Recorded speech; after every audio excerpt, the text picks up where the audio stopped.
ദൈവനാമത്തിന് മഹത്വം ഉണ്ടാകട്ടെ. വായന സുഹൃത്തെ, താങ്കൾക്ക് യേശു കർത്താവിൻ്റെ ധന്യനാമത്തിൽ വന്ദനം.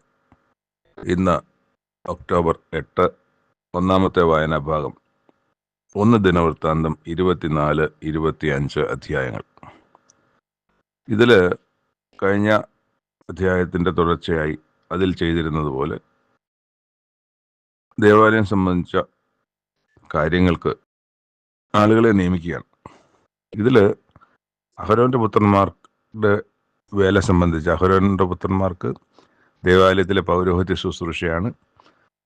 അതിൽ അവർക്കുള്ള കൂറുകൾ 24 കൂറുകളായിട്ട് അവർ മാറി ഈ ദേവാലയ ശുശ്രൂഷയ്ക്ക് പൗരോഹിത്യ ശുശ്രൂഷയ്ക്ക് വരണം. അതിൽ അഹരോന് നാദാബ്, അബീഹു, എലയാസർ, ഈഥാമാർ എന്നീ 4 മക്കളാണ് അഹരോനുള്ളത്. അതിൽ നാദാബ്, അബീഹു ചെറുപ്പത്തിൽ തന്നെ അഹരോൻ മരിക്കുന്നതിന് മുമ്പ് തന്നെ മരിച്ചു. ആ കാരണം നമുക്കറിയാം. അത് ദൈവസന്നിധിയിൽ അർഹമല്ലാത്ത അഗ്നി, അതായത് അതിൽ വായിക്കുന്ന അന്യാഗ്നി എന്നാണ്, സ്ട്രേഞ്ച് ഫയർ എന്ന് ഇംഗ്ലീഷ് വായിക്കുന്നതാണ്. അത് അയോഗ്യമായ, അവർക്ക് കൊണ്ടുവരാൻ പാടില്ലാത്ത അയോഗ്യമായ അഗ്നി അവർ കൊണ്ടുവന്നത് കൊണ്ട് ദൈവത്തിൻ്റെ കോപം അവർ രണ്ടുപേരുടെ മേൽ വരികയും അവർ അവിടെ വെച്ച് പട്ടുപോവുകയും ചെയ്യുകയാണ്. പിന്നെ ഉള്ളത് എലയാസറും ഈഥാമാറുമാണ്. അവരും ഇന്നില്ല, ജീവിച്ചിരിപ്പില്ല. അവരുടെ മക്കൾ, അവരുടെ പരമ്പരയുണ്ട്. ആ പരമ്പരയിൽ അവരുടെ മക്കൾ, അതിൽ നാദാബും അബീഹുവിനും മക്കളില്ലായിരുന്നു. മക്കളുണ്ടായിരുന്നത് എലയാസറിനും ഈഥാമാറിനും മാത്രമാണ്. അവരുടെ മക്കളെ വേർതിരിച്ചു. എലയാസറിന് കൂടുതൽ മക്കൾ ഉണ്ടായിരുന്നത് കൊണ്ട് അവരിൽ നിന്ന് 16 കൂറ് തിരഞ്ഞെടുത്തു. ഈഥാമാറിന്റെ പുത്രന്മാരിൽ നിന്നും 8 പേരെ തിരഞ്ഞെടുത്തു. 8 തലവന്മാരാണ്. 8 തലവന്മാർ, അവരുടെ കൂടെയുള്ള ആൾക്കാരും കൂറുകളും.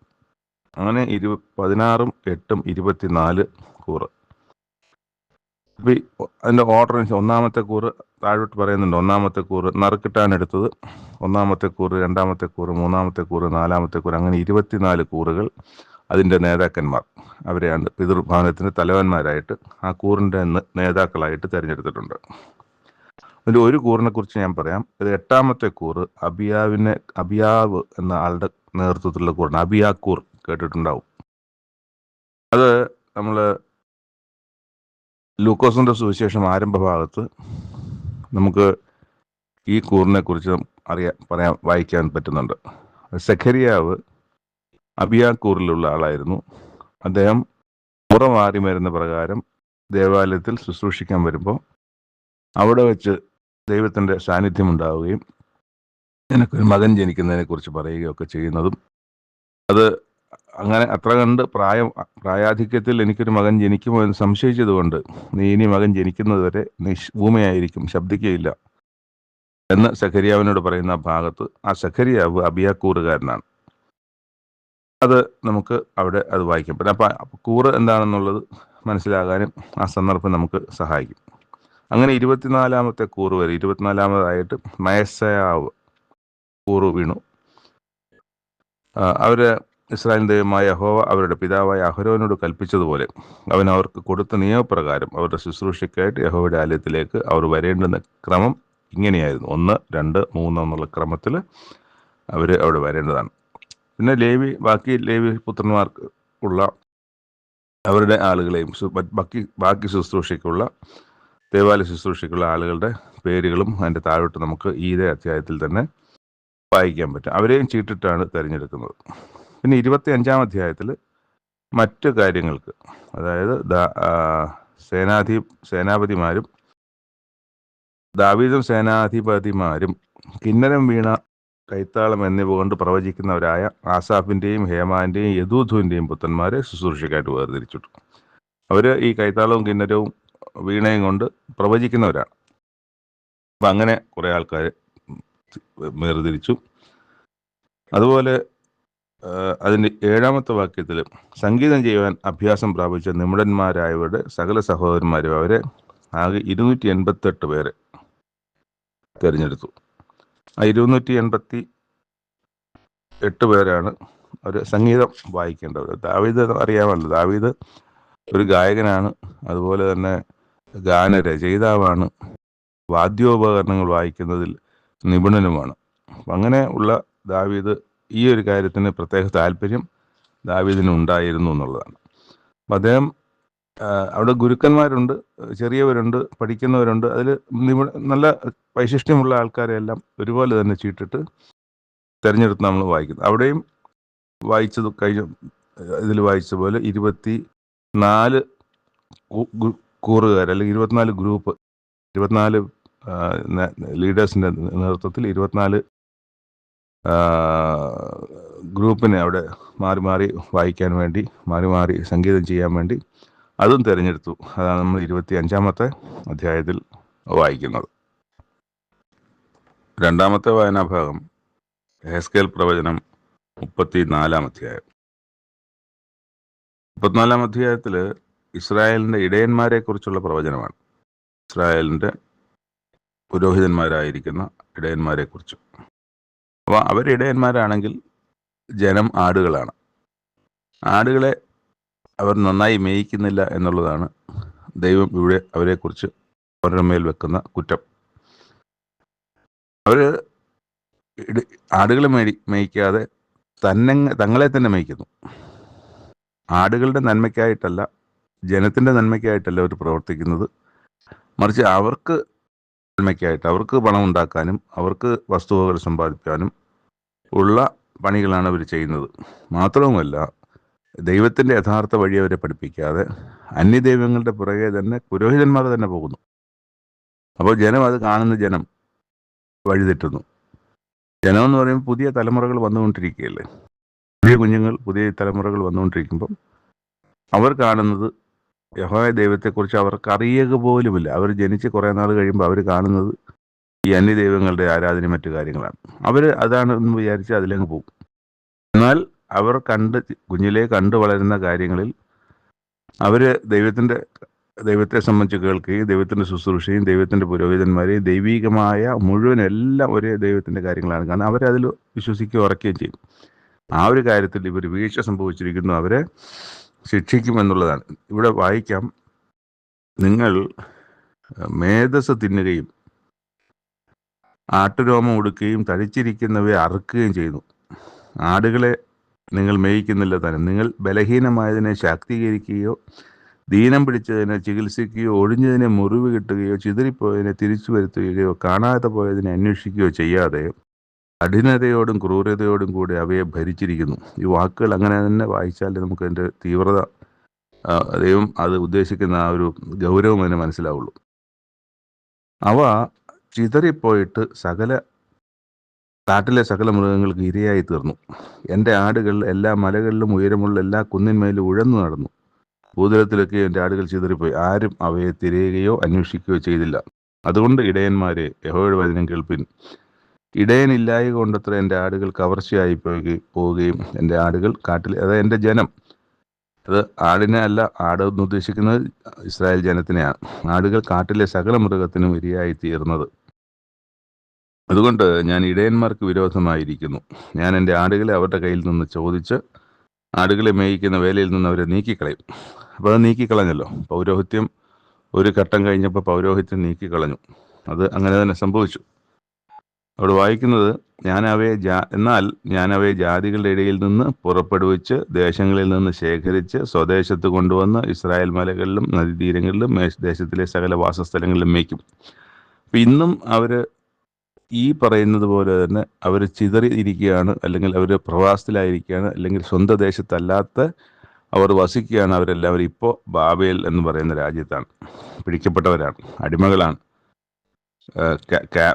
അവിടെ പിടിച്ചു കൊണ്ടുപോയവരാണ്.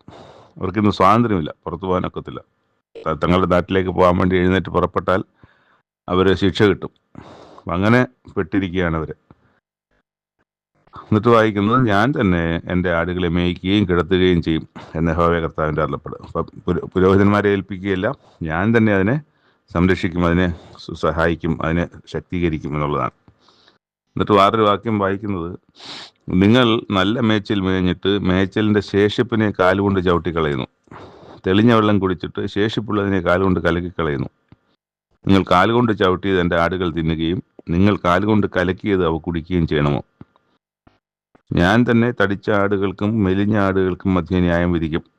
ദീനം പിടിച്ചവയെ നിങ്ങൾ പരക്കെ ചിതറിക്കുവോളം പാർശ്വം കൊണ്ടും തോൾ കൊണ്ടും ഉന്തി അവയൊക്കെയും കൊമ്പ് കൊണ്ടിരിക്കുന്നതിനാൽ ഞാൻ എൻ്റെ ആട്ടിൻകൂട്ടത്തെ രക്ഷിക്കും.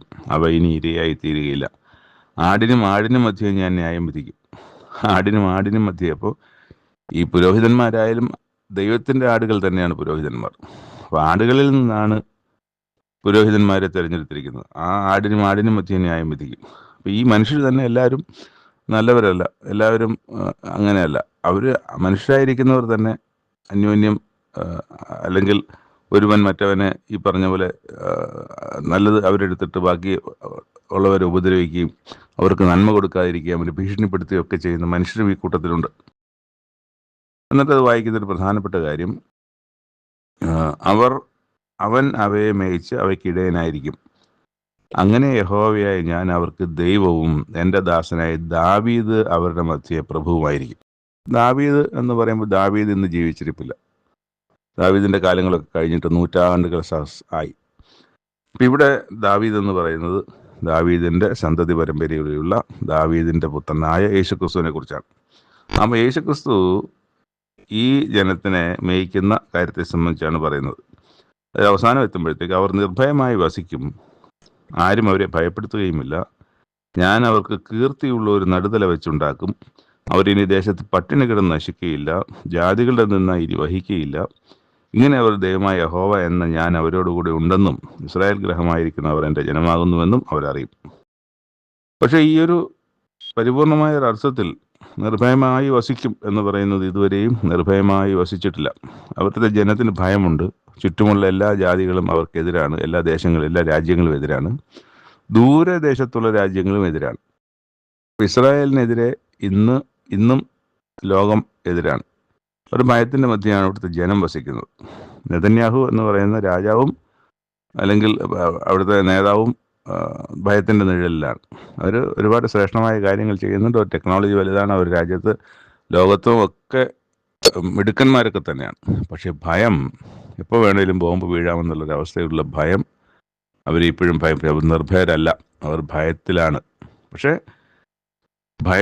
എല്ലാം നീങ്ങി അവർക്ക് സ്വസ്ഥത വരുന്നൊരു നാളിനെ കുറിച്ചാണ് ദൈവം ഈ അധ്യായത്തിൽ പറയുന്നത്. അപ്പം അതിലേക്ക് നയിച്ച, ഈ ഒരു കഷ്ടത്തിലേക്ക് അവരെ നയിച്ച അവരുടെ ഇടയന്മാരെ കുറിച്ച് ദൈവം പറയുന്നതാണ്. ഇടയന്മാർക്ക് അയ്യോ കഷ്ടം, ഇടയന്മാർക്ക് ശിക്ഷ വരാതിരിക്കുകയില്ല, അവർക്കൊക്കെ നന്മ ഉണ്ടാകുകയില്ല എന്ന് പറയുന്ന ഒരു അധ്യായമാണ് നമ്മളിപ്പോൾ വായിച്ച യെഹെസ്കേൽ പ്രവചനം 34-ാമത്തെ അധ്യായം. മൂന്നാമത്തെ വായനാഭാഗം അപ്പോസ്തലനായ പൗലോസ് ഫിലിപ്പിയ സഭയ്ക്ക് എഴുതിയ ലേഖനമാണ്, ഫിലിപ്പിയർക്ക് എഴുതിയ ലേഖനമാണ്. ഈ ഫിലിപ്പിയ സഭയെ സംബന്ധിച്ച് നമുക്ക് അപ്പോസ്തല പ്രവൃത്തി 16-ാം അധ്യായത്തിൻ്റെ 11 മുതലുള്ള വാക്യങ്ങളിൽ ഈ സഭയെക്കുറിച്ച് ചില കാര്യങ്ങൾ അറിയാൻ പറ്റും.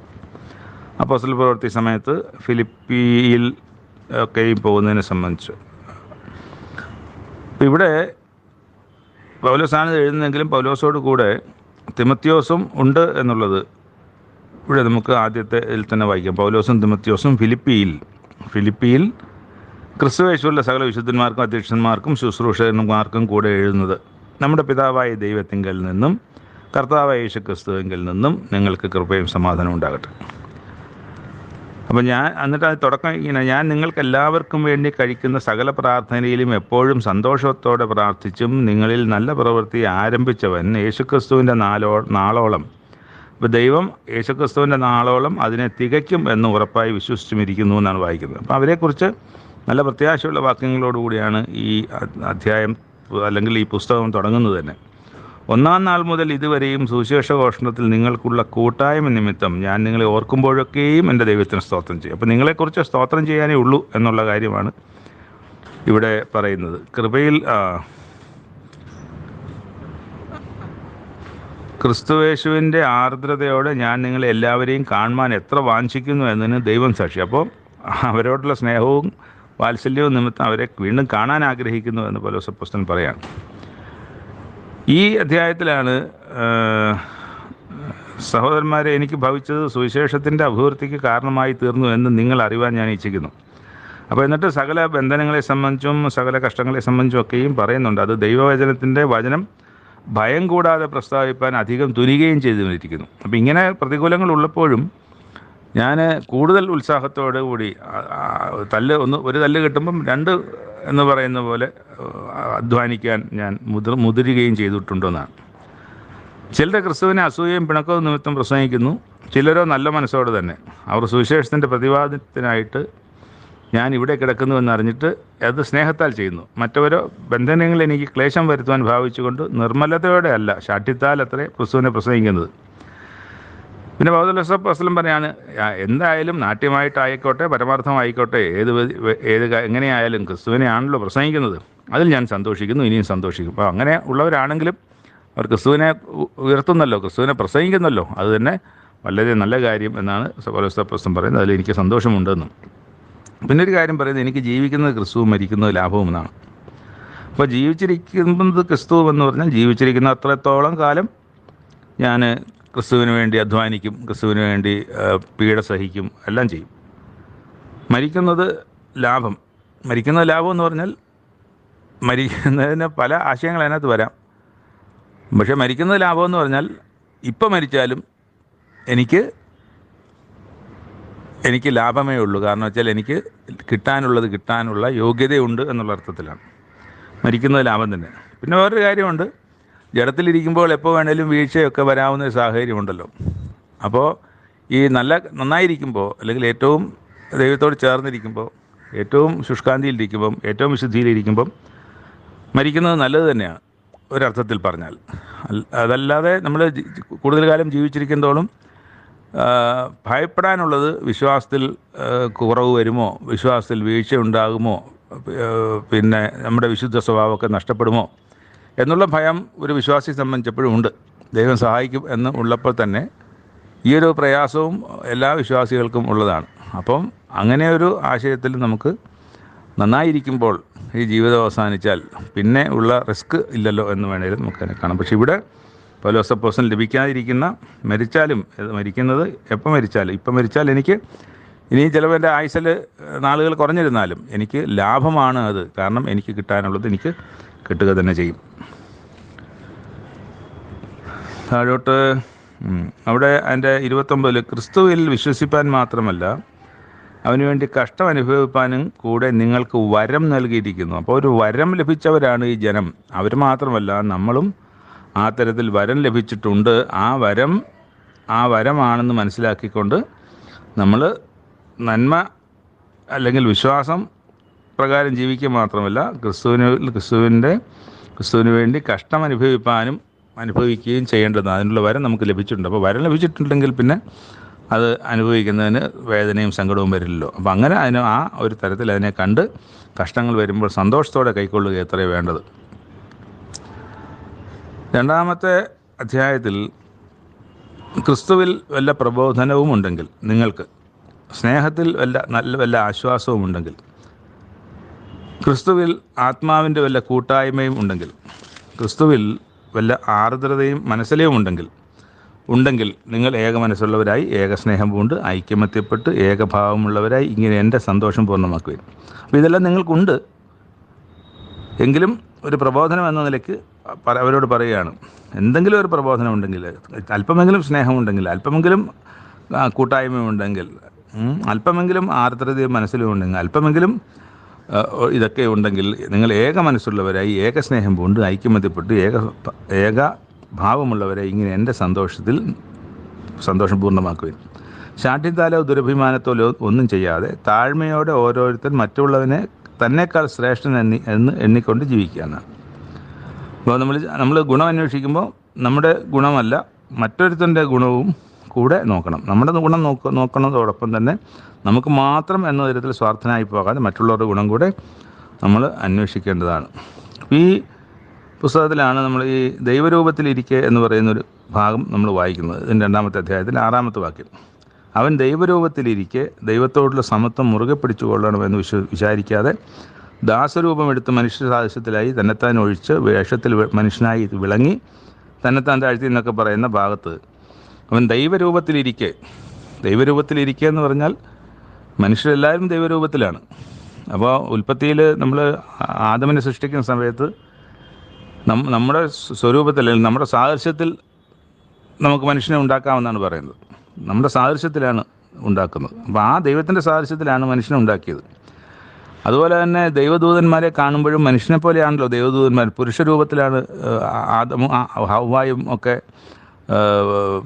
ദൈവദൂതന്മാരെ കാണുന്നത്. അപ്പോൾ ആ രൂപത്തിലാണ് നമ്മളിരിക്കുന്നത്. ആ രൂപത്തിൽ തന്നെയാണ് യേശുക്രിസ്തു ഇരിക്കുന്നത്.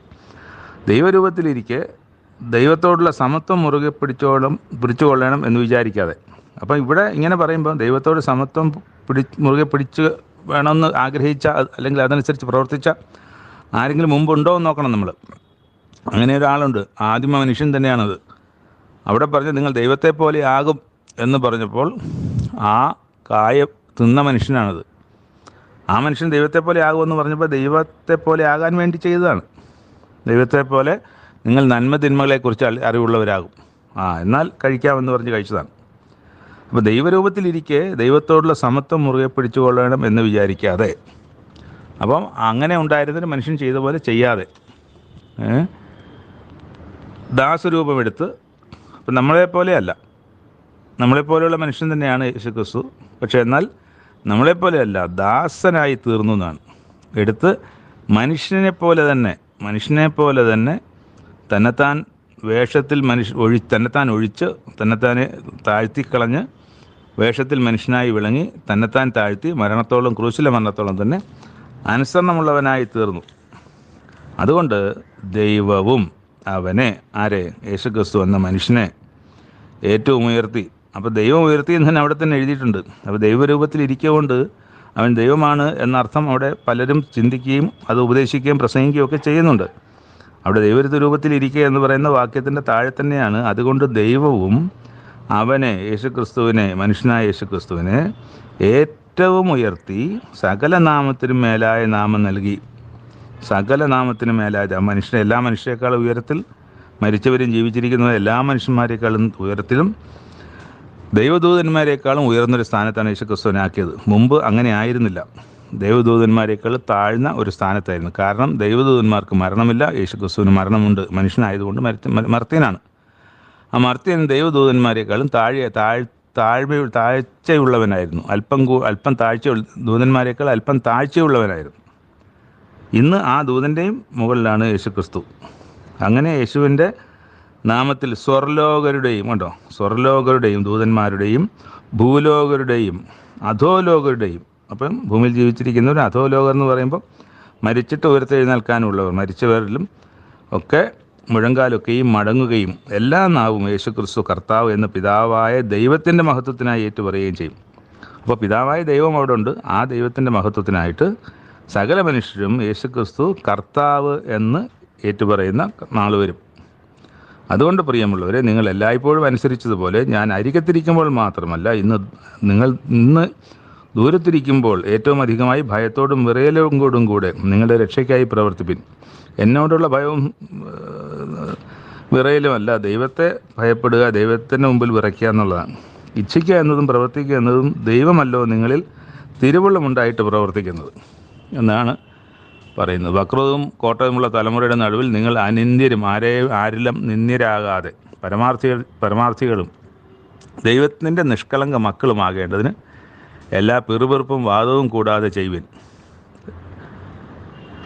അപ്പോൾ അതിൻ്റെ 21-ാമത്തെ വാക്യത്തിൽ യേശുക്രിസ്തുവിൻ്റെ കാര്യമല്ല, സ്വന്തം കാര്യമത്ര എല്ലാവരും നോക്കുന്നു.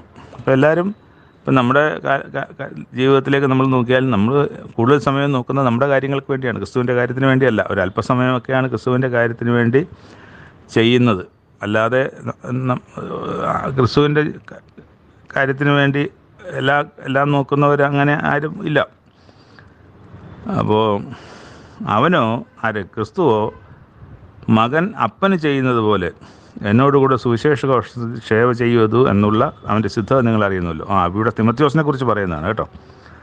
തിമത്തിയോസ് ഒരു അപ്പന് ശുശ്രൂഷ ചെയ്യുന്നത് പോലെ എന്നോടുകൂടെ സുവിശേഷ ഘോഷണത്തിൽ സേവ ചെയ്തു എന്നുള്ള അവൻ്റെ സിദ്ധത നിങ്ങൾ അറിയുന്നു. ആ തിമോത്തിയോസ് ഇപ്പോൾ എഴുത്തെഴുതുന്ന സമയത്ത് പൗലോസിൻ്റെ കൂടെ ഉണ്ട്. ആ പൗലോസ് ആ തിമോത്തിയോസിനെ കുറിച്ചാണ് ഫിലിപ്പിയിലുള്ള സഹോദരങ്ങളോട് ഇത് എഴുതി അറിയിക്കുന്നത്. അപ്പം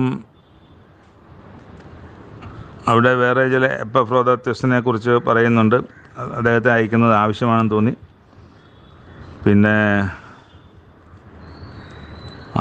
അങ്ങനെ എനിക്കൊന്ന് എപ്പഫ്രോദിത്തോസിൻ്റെ കയ്യിലാണ് ഈ എഴുത്ത് കൊടുത്ത് വിടുന്നതെന്ന് തോന്നുന്നു, അയക്കുന്നത് ആണെന്ന് തോന്നുന്നു. അപ്പോൾ അങ്ങനെ അവനെ കർത്താവിൽ പൂർണ്ണ സന്തോഷത്തോടെ കൈക്കൊള്ളുവീൻ. അപ്പോൾ അത് ശരിയാണ്. ഇങ്ങനെയുള്ളൊരു ബഹുമാനിപ്പിൻ. എനിക്ക് വേണ്ടിയുള്ള നിങ്ങളുടെ ശുശ്രൂഷയുടെ കുറവ് തീർപ്പാനല്ലോ അവൻ തന്നെ പ്രാണനെപ്പോലും കരുതാതെ ക്രിസ്തുവിൻ്റെ വേല നിമിത്തം മരണത്തോളമായിപ്പോയത്. അപ്പം അങ്ങനെ മരിക്കാൻ്റെ അവസ്ഥയിലായിപ്പോകുന്നതിന് കാരണം ആണ് ഇവിടെ പറയുന്നത്. എനിക്ക് വേണ്ടിയുള്ള നിങ്ങളുടെ ശുശ്രൂഷയുടെ കുറവ് തീർക്കാനാണ് അവൻ്റെ തന്നെ പ്രാണനെ പോലും വകവയ്ക്കാതെ ഈ വേല ചെയ്തതെന്നാണ് എപ്പഫ്രോദിത്തോസ്. അപ്പോൾ ആ എപ്പഫ്രോദിത്തോസിനെ കുറിച്ചും അവസാനവും അതിനു മുമ്പ് തിമോത്തിയോസിനെയൊക്കെയും പറഞ്ഞുകൊണ്ടാണ്, നല്ല വാക്കുകൾ പറഞ്ഞുകൊണ്ടാണ് ഈ 2-ാമത്തെ അധ്യായം അവസാനിക്കുന്നത്. ഇന്നത്തെ വായനയിൽ ചില അപശബ്ദങ്ങളൊക്കെ വന്നിട്ടുണ്ട്. ചില കാക്കയുടെയോ ഒക്കെ ശബ്ദം, ചില എക്സ്റ്റേണൽ പാട്ടിൻ്റെ ശബ്ദമൊക്കെയും കയർന്ന് കൂടിയിട്ടുണ്ട്. ക്ഷമിക്കുക. സാധാരണ ഉള്ള ഒരു സ്ഥലത്തും അന്തരീക്ഷത്തിലുമല്ല ഇപ്പോൾ ഇത് റെക്കോർഡ് ചെയ്തുകൊണ്ടിരിക്കുന്നത്. അതുകൊണ്ടാണ് അങ്ങനെ ഉണ്ടായത്. നാളെ ഒക്കെ അത് അങ്ങനെ വരാതിരിക്കാൻ പ്രത്യേകം ശ്രദ്ധിക്കാം. നന്ദി. കേട്ടിരുന്ന എല്ലാവർക്കും ദൈവം സഹായിക്കട്ടെ. തുടർന്ന് നമുക്ക് ഈ ഒരു ദിവസം ഏറ്റവും ഭംഗിയും സന്തോഷവുമായിരിക്കാൻ വേണ്ടി നമുക്ക് മുന്നോട്ട് പോകാം. നാളെ പുതിയ അധ്യായങ്ങളുമായിട്ട് പുതിയ വായനാഭാഗങ്ങളുമായി വീണ്ടും കണ്ടുമുട്ടാം. കേട്ടിരുന്ന എല്ലാവർക്കും നന്ദി. യേശു ക്രിസ്തുവിൽ നമുക്ക് അന്യോന്യം സ്നേഹത്തോടെ തൽക്കാലത്തേക്ക് പിരിയാം. നന്ദി.